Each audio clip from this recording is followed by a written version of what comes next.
10, verso 34. Essa é uma mensagem muito ministrada, mas hoje nós vamos falar sobre regras para seguir a Cristo. Amém. Glória. Mateus 10, 34, lemos assim: não penseis que vim trazer paz à terra. Não, vim trazer paz, mas espada. Vim causar divisão entre o homem e seu pai, entre a filha e a sua mãe, entre a nora e a sua sogra. Assim os inimigos do homem não serão os da sua própria casa. Assim os inimigos do homem serão os da sua própria casa. Quem ama seu pai ou mãe mais do que a mim não é digno de mim. Quem ama seu filho ou filha mais do que a mim não é digno de mim. E quem não toma a sua cruz e vem após mim não é digno de mim. Quem acha a sua vida, perdê-la. Quem todavia perde a vida por minha causa, achá-la-á. Feche seus olhos por um instante. Senhor nosso Deus e Pai, venha nos abençoar com a tua santa palavra. Venha abrir o entendimento dessa igreja, desse irmão, dessa irmã.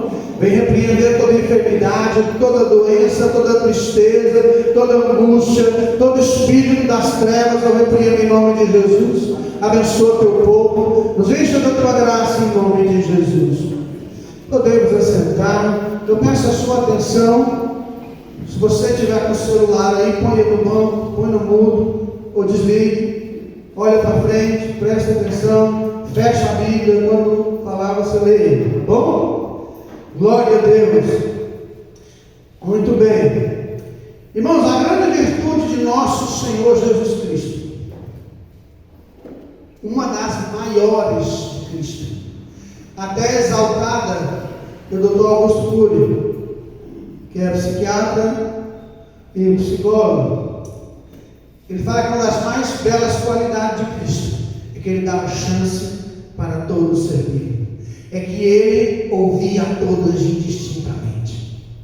Para o Senhor não havia diferença entre o rico e o pobre, entre as classes sociais, né? Baseado nesse texto, nós vamos ver algumas regras para a gente seguir a Cristo.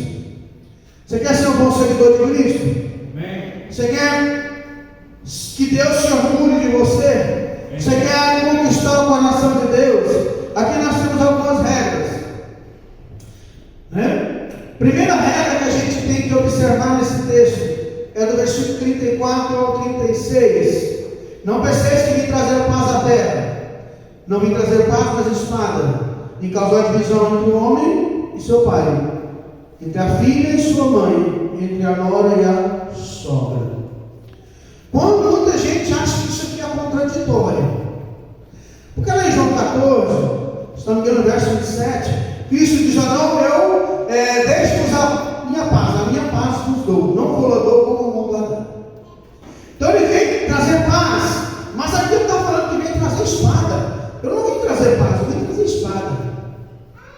Mas essa espada é no sentido de divisão, é no sentido de você pelejar pelo reino de Deus, de você batalhar por algo que você acredita, né? Não era uma espada para lutar como os romanos lutavam, não era para lutar contra o exército romano, era uma espada que ia trazer divisão. Verso 35 diz: eu vim causar divisão entre o homem e seu pai, entre a filha e a mãe, entre a nora e a sogra. Sem o Senhor falar, já há problema entre a nora e a sogra, né, pessoal? Falando então, lascou, né? Então seguir em Cristo, irmãos, é estar dividido. Seguir Cristo é viver em uma batalha onde você tem que escolher um lado. Aí agora você está dizendo que você não vai seguir mais o padrão da família. Você não vai tentar agradar a família. Você vai tentar agradar a Deus. Amém. Lembrei que uma historinha que o pastor Cláudio Duarte conta, verídica, né?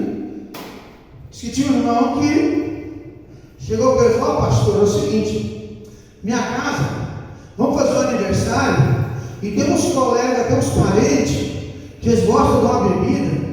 Então até 10 horas não vai ter, mas depois das 10 horas, vou colocar ali umas 2 caixinhas, só para eu tomar uma, né? O pastor foi embora. Bom da sua parte, consideração muito boa da sua parte. Mas deixa eu te fazer uma pergunta. Você chega na casa deles, quanto tempo eles ficam sem beber para te honrar? Eu não. Quando eu chego lá, está tudo mamado. Quer saber de uma coisa? Eu não vou dar. Não vou pôr nada, se eles quiserem, vai tomar no meio do inferno, mas eu não vou pôr cerveja para ninguém. Agora você vai obedecer ao Senhor. A família gosta, mas na sua casa não. Agora você é servo de Deus. Amém. Glória. Agora é um negócio de divisão. Agora nós temos um padrão. Ah, minha filha começou a namorar, ela pode levar o namorado lá para o quarto e fechar a porta? Pode, se eu morrer. Se eu tiver vivo, não vai não. Eu deixo. Não te quero no pau. Não deixou meu ouvido, né? Então, irmão, seja crente, como Cristo disse para Tomé, e não incrédulo. Eu preciso defender os meus princípios. O Cristo veio trazer divisão. Agora nós temos princípios. Nós não andamos no padrão do mundo, mas não. Porque agora, antes de fazer qualquer coisa, eu oro, eu consulto a Bíblia. Se eu tiver alguma dúvida, eu ligo para o meu pastor, eu vou na casa dele, eu peço um conselho para aquele irmão que está muito mais amplo que eu na fé, porque eu quero fazer a coisa certa. Amém. Glória. Né? Porque agora nós somos seguidores de Cristo. Cristo agora vem em primeiro lugar. Né? É que ninguém se casou. Em primeiro lugar na sua vida, a sua esposa. Você se casou, irmã? Em primeiro lugar agora é seu marido. Não é o filhinho, não. É o seu marido. Não é a filhinha, não. É a sua esposa. Agora, você é um seguidor de Cristo. Agora, quando a coisa aperta, você não xinga mais. Você não reclama mais. Não murmureis como alguns deles murmuraram e pereceram pelo destruidor, diz Paulo aos Coríntios. Agora você não reclama mais. Quando as coisas estão erradas, sabe o que a gente fala? Obrigado, Senhor. O Senhor sabe o que é melhor para mim. Amém. Se não deu certo, é porque não era para dar. Se eu estou passando por essa luta, é porque essa luta vai ser bom para mim. Agora, você é diferente. Você não participa dos mesmos rituais da família mais. Por quê? Você é um seguidor de Cristo. E seguidor de Cristo tem padrão. Vós, Mateus 5, vós sois o sal da terra e a luz do mundo. Que tipo de luz você seria? Irmão, você que um dia bebia, você que fazia as coisas erradas no mundo, se você continuasse a fazendo, que exemplo você seria para seus filhos, hein? Eu posso me orgulhar, pelo menos disso. Meus filhos nunca viram isso. Nunca viram eu com nada mal desse comportamento, bebendo. Nunca viu eu com cigarro na mão. Nunca viu eu encostando a mão na mãe deles, nem brigando, nem discutindo. Nunca. Se discutiu foi por divergência de ideia. É diferente de brigar. Divergência de ideia todo mundo tem. Minha esposa não pensa que nem eu penso e eu não penso que nem ela. Né? Ela pode ser submissa. E o que é submissão? Está debaixo de uma missão. Talvez sua esposa não é submissa, irmão, porque você não tem missão. A sua missão é agradar a Deus. Se a sua esposa vê que você quer agradar a Deus, ela vai ser submissa. Se a sua esposa vê que você é um homem de Deus, um homem de valor, ela vai ser submissa. E o mesmo vale um para o outro. Né? Então, a primeira coisa é saber que o Senhor vem trazer divisão. A segunda coisa que eu tenho que entender, regra é: o Senhor quer ser o primeiro na minha vida. Verso 37 está escrito assim, versículo 37: Quem ama seu pai ou sua mãe mais do que a mim não é digno de mim. Quem ama seu filho ou sua filha mais do que a mim não é digno de mim. Olha só, irmãos. Somos seguidores de Cristo, amém? Amém. Note que o texto diz, fala só de coisa importante. Quem ama seu pai ou sua mãe mais do que a mim não é digno de mim. Quem ama seu filho ou sua filha mais do que a mim não é digno de mim. Note que a esposa, o cônjuge, não foi colocado porque não é importante. Importante para você, pai, mãe, filho e filha. Porque marido e esposa é uma só carne. Mas quando se separa, nem parente é, nem amigo às vezes é. Passa numa rua, não quer nem ver. É ou não é? Verdade. É assim, irmãos. Juntos são uma só carne. Separou, nem parente, e na maioria das vezes nem amigo consegue ser. Fale com os filhos de pai separado, tanto que eles sofrem. Então, mas os pais, é importante, os filhos, que é a coisa mais importante, você quer agradar o pai, trata o filho bem, não é? Você quer me agradar, trata os filhos bem. Quer desagradar? E olha que os meus é tudo mais longe. Trata eles bem. Já pensou, deixou só alguém não tratar bem o Levi, o Léo, o Luan? Chama briga. Se não brigar, pelo menos fica no seu canto, porque ele fica no meu. Não é assim que a gente faz, meu pai? Porque está cuidando, irmãos. É seu, é obrigação sua. Então, irmãos, pai, filho, esposa, pai, filho, mãe, pai é importante. O Senhor está falando, olha, você não pode ter ninguém acima de mim, eu tenho que ser o primeiro. Estava conversando com o Micael, eu estava falando sobre o caso de quando Deus pediu Isaac para Abraão. E para mim, Miguel também concorda, que ele foi uma prova, já falei aqui na igreja, muito mais para Isaac do que para Abraão. Porque Abraão talvez estava endeusando aquele menino. E Abraão falou assim, Deus falou assim, ele está esquecendo que foi eu quem dei a promessa. Ele está esquecendo que foi eu que com 100 anos fiz ele gerar um filho. Com a sua mulher com mais de 90 anos gerar uma criança. Então Deus provou Abraão, e Abraão foi aprovado porque confiava em Deus. Irmãos, você não pode colocar ninguém na frente do Senhor. Jó perdeu sua riqueza e não morreu. Jó perdeu os filhos e não morreu. Jó perdeu a saúde e não morreu. Jó foi, de certa forma, abandonado pela esposa, mas não morreu. Porque ela disse, amaldiçoa teu Deus e morre. Não sabemos se foi com ela que ele teve outros filhos. Tudo indica que sim, mas não temos certeza. Sabe por que Jó não morreu e não se desesperou? Porque ele não perdeu a fé. Amém. Tem gente que está perdendo a fé porque o bem material está acabando. Você pode perder tudo, menos a sua fé.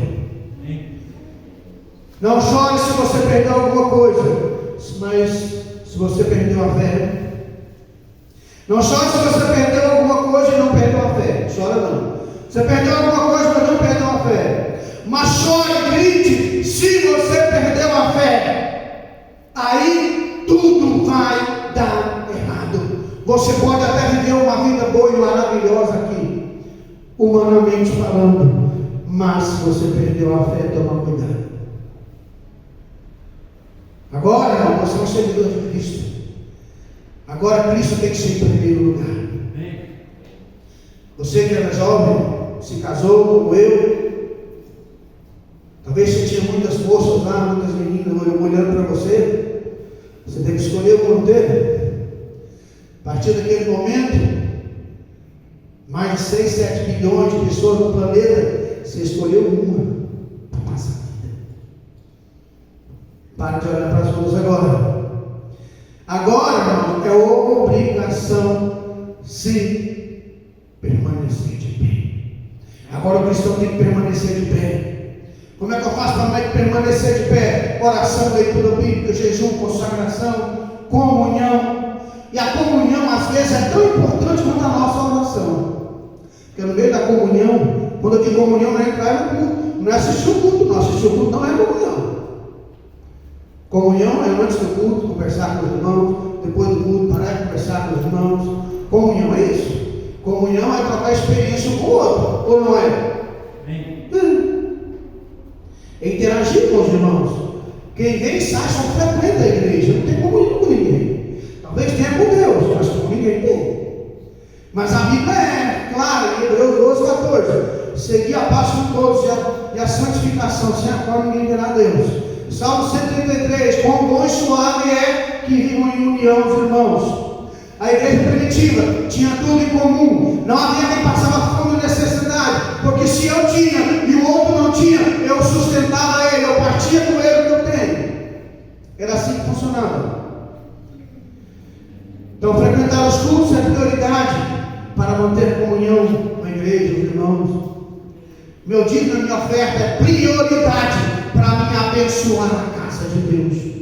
Eu quero a salvação de Deus. Eu quero que Ele me abençoe. E quando Ele está me abençoando, eu não tenho coragem de tirar 10% do que Ele me deu e trazer para a igreja.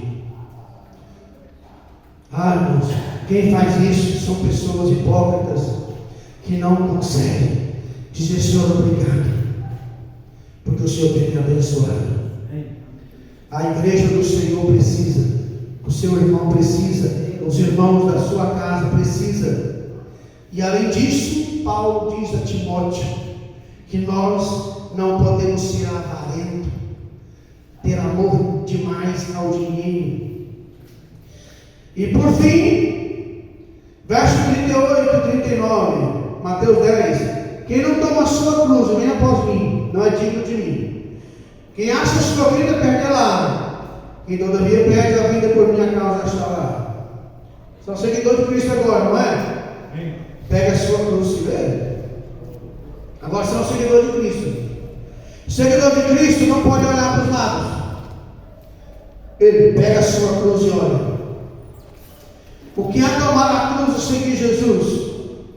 É saber que não importa o que aconteça, eu vou continuar seguindo o Senhor. É saber que servindo a Cristo, nós estamos perdendo muitas coisas. Coisas que a gente agrada. O barzinho, no final da tarde, tomar uma cervejinha gelada com os colegas. Né? Muitos tiveram prazer no passado. Talvez você fale: pastor, isso é coisa do pecado da carne, mas não nos agrada. Se não agradasse, não teria tanta gente assim. Os bailes da vida, né? As festas da vida, os pecados que tanto nos agradam. Em toda a história da igreja, irmãos, ninguém sofreu mais do que o apóstolo Paulo. Apenas Cristo talvez sofreu mais. Sofreu porque ele era justo e morreu pelos nossos pecados. Mas depois de Cristo, só Paulo. Em 2 Coríntios 11, versos 24 a 27, Paulo traz um resumo do resumo, seria uma resenha, como diz o baiano, da sua vida. Um resumo do seu sofrimento. 2 Coríntios 11, 24. Lemos assim: Paulo diz 5 vezes eu recebi dos judeus uma quarentena de açoite menos uma. Verso 25: 3 vezes fui fustigado com varas. Uma vez eu fui apedrejado. Em naufrágio, 3 vezes eu fui naufrágio. Uma noite e um dia passei na voragem do mar. Verso 26: em jornadas muitas vezes, em perigos de rios, em perigos de salteadores, em perigo entre os patrícios, da minha gente, em perigo entre os gentios, em perigo na cidade, em perigo no deserto, em perigo no mar e em perigo entre os falsos irmãos. E o versículo 27 diz: em trabalhos e fadigas, em vigílias muitas vezes, em fome e sede, em jejum, muitas vezes em frio e nudez. Esse homem que sofreu tudo isso, passou tanta luta, pôde dizer em Romanos 8:28, todas as coisas cooperam juntamente para o bem daqueles que amam a Deus, daqueles que são chamados segundo o seu propósito. Rapaz, o homem sofreu 39 chibatadas, 3 naufrágios, foi apedrejado, dado como morto, passou fome, passou frio, nudez, andou sem roupa, o homem sofreu tudo e falou: olha, todas as coisas contribuem para o meu bem. Cada chicotada que eu levei contribuiu para o meu crescimento. Cada varada que eu levei valeu a pena, porque eu sou servo de Deus, eu sirvo ao Senhor, a minha fé cresceu, a minha oração multiplicou. Cada sofrimento, ele sabia, é uma oportunidade de eu demonstrar minha fidelidade a Deus. Porque quando a gente, vamos ser honestos, né? A gente está dizer graças a Deus quando a conta está gorda, né? Está cheio de dinheiro no banco. Quando vai bem com a esposa, com a família, com os filhos, quando não falta nada, é bom. Mas dá graças a Deus quando tudo está dando errado. Não é fácil, não é brincadeira, irmãos. Lembra quando Paulo sofreu o naufrágio? Foi dar na ilha de Patmos. De Patmos foi lá na ilha onde ele sofreu aquele naufrágio lá em Atos. Tinha 14 dias que eles não comiam. Paulo falou: olha, manda todo mundo comer e se alimentar. Alguém ia sair do barco, ia fugir. Falou assim: ó, vocês vão sair, vão morrer. Mas quem ficar dentro do barco, o barco vai se espatifar, mas todo mundo vai ser salvo, porque meu Deus falou para mim: quem estiver aqui dentro, ele protege. Quando você estiver dentro da igreja, meu Deus te protege. Quando você estiver na casa de Deus, tem proteção. Quando você estiver debaixo das árvores esconderijos do Altíssimo, tem esperança para você. O problema é quando a gente fica olhando para os lados. O problema é que a gente passa a olhar para a vida do vizinho. Ah, mas o vizinho não serve a Deus como você. Como eu falei aqui semana passada, às vezes o diabo está abraçado com ele, ele está preocupado com ele. O diabo quer você que ora, que vem para a igreja, que tem um bom casamento, que tem uma família abençoada. O diabo quer destruir você. Então o Senhor veio trazer paz, veio trazer espada, divisão de ideais. Nós estamos vivendo uma luta ideológica no Brasil. Não é ideologia de gênero, é ideologia de se pode ou não pode. O Brasil está condenado a acontecer coisas terríveis. Não dá nem para falar aqui no altar. Tanta baixaria que está acontecendo nas escolas, faculdades, por aí afora. O Senhor quer ser o primeiro na sua vida. Ele quer que você defenda a sua fé. Ele quer que lá na escola você defenda a sua fé. Ele quer lá no seu trabalho que você, quando você for comer, você pare, faça uma oração de 30 segundos, para que as pessoas vejam. Ele está orando, ele continua servindo a Deus aqui no trabalho. As pessoas, o Senhor quer que lá no seu trabalho, lá no seu carro, onde você trabalha, você tem uma Bíblia carregando lá, para que todos saibam que é um servo de Deus. Tem alguém que faz isso? Levanta a mão.